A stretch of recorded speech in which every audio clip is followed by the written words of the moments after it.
Hello friends, welcome back to my channel. நம்மளுடைய உடலில் 60% நீரால் ஆனதுன்னு நம்ம எல்லாருக்கும் நல்லாவே தெரியும்.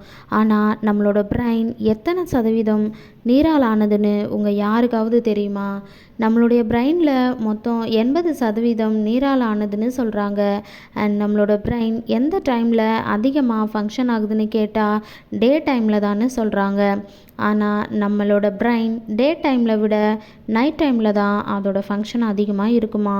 அதுக்கப்புறம் நம்ம சுவாசிக்கக்கூடிய ஆக்சிஜன் பார்த்திங்க அப்படின்னா அதில் 20% ஆஃப் ஆக்சிஜன் தான் பிரெயினுக்கு போகுமா. அண்ட் நம்ம பிரெயினில் 100 பில்லியனுக்கும் அதிகமான நர்வ் செல்ஸ்லாம் இருக்குதான். இந்த 100 பில்லியன் நர்வ் செல்ஸ் நம்ம லைஃப் லாங் நம்ம கூட நம்ம பிரெயின்லேயே இருக்காதான். பொதுவாகவே பெண்கள் அவங்களோட லைஃப் டைமில் மொத்தமாக எத்தனை பீரியட் டேஸில் ஸ்பெண்ட் பண்ணியிருப்பாங்க அப்படின்னு சொன்னால் நீங்கள் ரொம்பவே ஆச்சரியப்படுவீங்க. ஒரு பெண் அவங்களோட வாழ்நாட்களில் மொத்தமாக 3700 டேஸ் பீரியட் டேஸில் இருந்திருப்பாங்களாம்.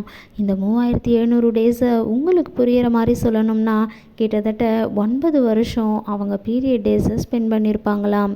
இந்த விஷயத்தை கேட்கவே ரொம்பவே ஆச்சரியமாக இருக்குங்க. கூடவே இந்த விஷயத்தை பற்றியும் தெரிஞ்சுக்கலாம். நம்ம உடம்புல எத்தனை தசைகள் அசையுதுன்னு சொன்னால் நீங்கள் ரொம்பவே ஆச்சரியப்படுவீங்க. ஒரு மனுஷன் ஒரு அடி எடுத்து வைக்கிறதுக்கு சுமார் 200 தசைகள் அசையுதுங்களாம். இந்த 200 தசைகளோட அசைவு இருந்தால் மட்டும்தான் ஒரு மனுஷனால் நடக்கவே முடியுமாங்க. நம்மளுடைய உடம்பில் இருக்கக்கூடிய இரத்த குழாய்களோட நீளம் எவ்வளவுன்னு தெரிஞ்சால் ரொம்பவே ஆச்சரியப்படுவீங்க. இதனுடைய நீளம் எவ்வளவுன்னு கேட்டிங்கன்னா 6 லட்சம் மைல்கள் தொலைவில் இருக்குங்களாம். இந்த டிஸ்டன்ஸை கேல்குலேட் பண்ணும்போது இந்த வேர்ல்டையே 2 டைம்ஸ் ட்ராவல் பண்ணிட்டு வரலான்னு சொல்கிறாங்க. இந்த வீடியோ உங்களுக்கு பிடிச்சிருந்தா லைக் பண்ணி ஷேர் பண்ணுங்கள். இந்த மாதிரி இன்ட்ரெஸ்டிங்கான விஷயங்களை பற்றி நீங்கள் தெரிஞ்சுக்கணுன்னா நம்ம சேனலை மறக்காமல் சப்ஸ்கிரைப் பண்ணுங்கள். தேங்க்யூ ஃபார் வாட்சிங்.